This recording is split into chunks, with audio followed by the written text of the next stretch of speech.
Nous qui sommes morts au péché, comment vivrions-nous encore dans le péché? Ignorez-vous que nous tous qui avons été baptisés en Jésus-Christ, c'est en sa mort que nous avons été baptisés? Nous avons donc été ensevelis avec lui par le baptême en sa mort, afin que comme Christ est ressuscité des morts par la gloire du Père, de même nous aussi, nous marchions en nouveauté de vie, en effet. Si nous sommes devenus une même plante avec lui par la conformité à sa mort, nous le serons aussi par la conformité à sa résurrection, sachant que notre vieil homme a été crucifié avec lui, afin que le corps du péché soit réduit à l'impuissance, pour que nous ne soyons plus esclaves du péché, car celui qui est mort est libre du péché. Or, si nous sommes morts avec Christ, nous croyons que nous vivrons aussi avec lui, sachant que Christ ressuscité des morts ne meurt plus. La mort n'a plus de pouvoir sur lui, car il est mort, et c'est pour le péché qu'il est mort, une fois pour toutes. Il est revenu à la vie, et c'est pour Dieu qu'il vit. Ainsi vous-même, regardez-vous comme morts au péché et comme vivants pour Dieu en Jésus-Christ. Que le péché ne règne donc point dans votre corps mortel et n'obéissez pas à ses convoitises. Ne livrez pas vos membres au péché comme des instruments d'iniquité, mais donnez-vous vous-même à Dieu comme étant vivants de mort que vous étiez et offrez à Dieu vos membres comme des instruments de justice. Car le péché n'aura point de pouvoir sur vous, puisque vous êtes non sous la loi, mais sous la grâce. Quoi donc pécherions-nous? Parce que nous sommes non sous la loi, mais sous la grâce? Loin de là. Ne savez-vous pas qu'en vous livrant à quelqu'un comme esclave pour lui obéir, vous êtes esclave de celui à qui vous obéissez? Soit du péché qui conduit à la mort, soit de l'obéissance qui conduit à la justice. Mais grâce soit rendue à Dieu, de ce que, après avoir été esclave du péché, vous avez obéi de cœur à la règle de doctrine dans laquelle vous avez été instruits. Ayant été affranchis du péché, vous êtes devenus esclaves de la justice. Je parle à la manière des hommes, à cause de la faiblesse de votre chair. De même donc que vous avez livré vos membres comme esclaves à l'impureté et à l'iniquité pour arriver à l'iniquité. Ainsi maintenant, livrez vos membres comme esclaves à la justice pour arriver à la sainteté. Car lorsque vous étiez esclaves du péché, vous étiez libres à l'égard de la justice. Quels fruits portiez-vous alors? Des fruits dont vous rougissez aujourd'hui, car la fin de ces choses, c'est la mort. Mais maintenant, étant affranchis du péché et devenus esclaves de Dieu, vous avez pour fruit la sainteté et pour fin la vie éternelle.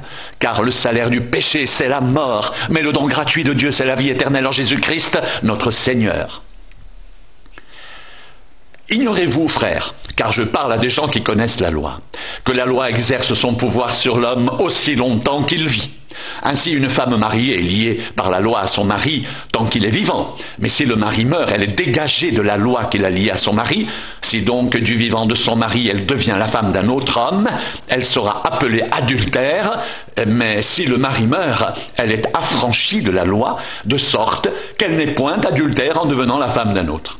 De même, mes frères, vous aussi, vous avez été, par le corps de Christ, mis à mort en ce qui concerne la loi, pour que vous apparteniez à un autre, à celui qui est ressuscité des morts, afin que nous portions des fruits pour Dieu. Car lorsque nous étions dans la chair, les passions des péchés provoqués par la loi agissaient dans nos membres de sorte que nous portions des fruits pour la mort. Mais maintenant, nous avons été dégagés de la loi, étant morts à cette loi sous laquelle nous étions retenus, de sorte que nous servons sous le régime nouveau de l'esprit et non selon la lettre qui a vieilli. Que dirons-nous donc? La loi est-elle péché? Loin de là. Mais je n'ai connu le péché que par la loi, car je n'aurais pas connu la convoitise si la loi n'avait dit « tu ne convoiteras point ». Et le péché, saisissant l'occasion, produisit en moi, par le commandement, toutes sortes de convoitises, car sans loi le péché est mort. Pour moi, étant autrefois sans loi, je vivais, mais quand le commandement vint, le péché reprit vie, et moi je mourus. Ainsi le commandement qui conduit à la vie se trouva pour moi conduire à la mort. Car le péché, saisissant l'occasion, me séduisit par le commandement et par lui me fit mourir. La loi donc est sainte et le commandement est saint, juste et bon. Ce qui est bon a-t-il donc été pour moi une cause de mort? Loin de là, mais c'est le péché, afin qu'il se manifeste comme péché en me donnant la mort par ce qui est bon et que par le commandement il devienne condamnable au plus haut point. Nous savons en effet que la loi est spirituelle, mais moi je suis charnel, vendu au péché, car je ne sais pas ce que je fais. Je ne fais point ce que je veux, et je fais ce que je hais. Or, si je fais ce que je ne veux pas, je reconnais par là que la loi est bonne. Et maintenant, ce n'est plus moi qui le fais, mais c'est le péché qui habite en moi. Ce qui est bon, je le sais, n'habite pas en moi. C'est-à-dire dans ma chair, j'ai la volonté, mais non le pouvoir de faire le bien. Car je ne fais pas le bien que je veux, et je fais le mal que je ne veux pas. Et si je fais ce que je ne veux pas, ce n'est plus moi qui le fais, c'est le péché qui habite en moi. Je trouve donc en moi cette loi. Quand je veux faire le bien, le mal est attaché à moi, car je prends plaisir à la loi de Dieu, selon l'homme intérieur. Mais je vois dans mes membres une autre loi qui lutte contre la loi de mon entendement et qui me rend captif de la loi du péché qui est dans mes membres, misérable que je suis, qui me délivrera de ce corps de mort. Grâce soit rendue à Dieu par Jésus-Christ notre Seigneur. Ainsi donc moi-même, je suis par l'entendement esclave de la loi de Dieu et je suis par la chair esclave de la loi du péché.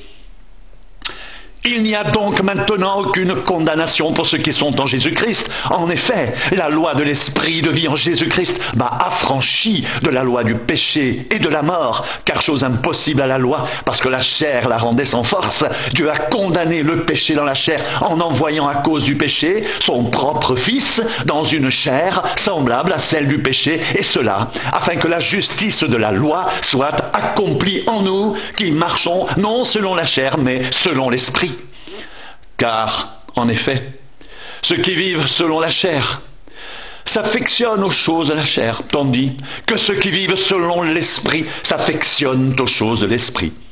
Et l'affection de la chair, c'est la mort, tandis que l'affection de l'esprit, c'est la vie et la paix, car l'affection de la chair est inimitié contre Dieu, parce qu'elle ne se soumet pas à la loi de Dieu, et qu'elle ne le peut même pas. Or, ceux qui vivent selon la chair ne sauraient plaire à Dieu.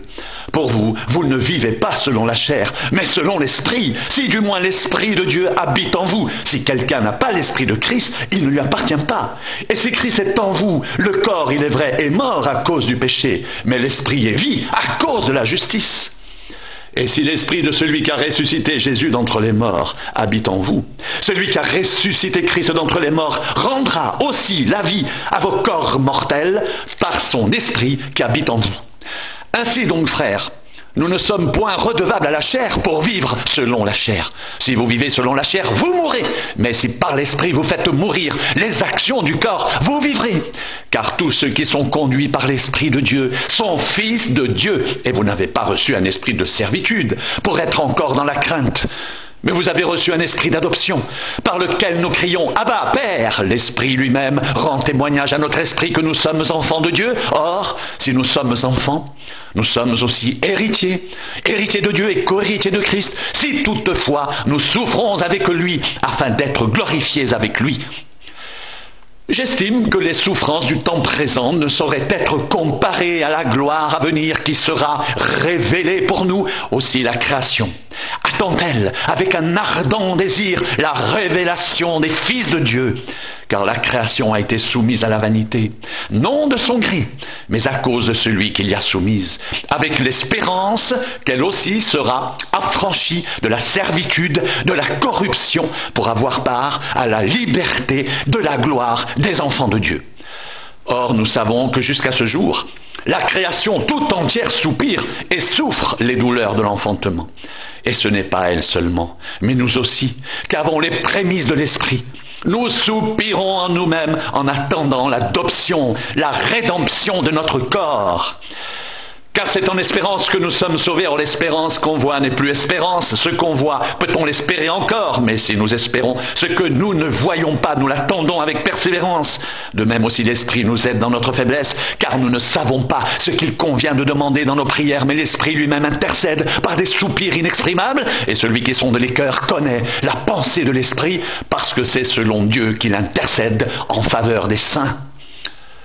Nous savons du reste que toute chose concourt au bien de ceux qui aiment Dieu, de ceux qui sont appelés selon son dessein. Car ceux qu'il a connus d'avance, il les a aussi prédestinés à être semblables à l'image de son Fils, afin que son Fils soit le premier-né de beaucoup de frères. Et ceux qu'il a prédestinés, il les a aussi appelés, et ceux qu'il a appelés, il les a aussi justifiés, et ceux qu'il a justifiés, il les a aussi glorifiés. Que dirons-nous donc à l'égard de ces choses? Si Dieu est pour nous, qui sera contre nous? Lui qui n'a point épargné son propre Fils, mais qui l'a livré pour nous tous, comment ne nous donnera-t-il pas aussi toutes choses avec lui? Qui accusera les élus de Dieu? C'est Dieu qui justifie. Qui les condamnera? Christ est mort, bien plus, il est ressuscité, il est à la droite de Dieu, et il intercède pour nous. Qui nous séparera de l'amour de Christ? Sera-ce la tribulation, ou l'angoisse, ou la persécution, ou la faim, ou la nudité, ou le péril, ou l'épée? Selon qu'il est écrit, c'est à cause de toi qu'on nous met à mort tout le jour, qu'on nous regarde comme des brebis destinées à la boucherie. Mais dans toutes ces choses, nous sommes plus que vainqueurs par celui qui nous a aimés. Car j'ai l'assurance que ni la mort, ni la vie, ni les anges, ni les dominations, ni les choses présentes, ni les choses à venir, ni les puissances, ni la hauteur, ni la profondeur, ni aucune autre créature ne pourra nous séparer de l'amour de Dieu manifesté en Jésus-Christ notre Seigneur.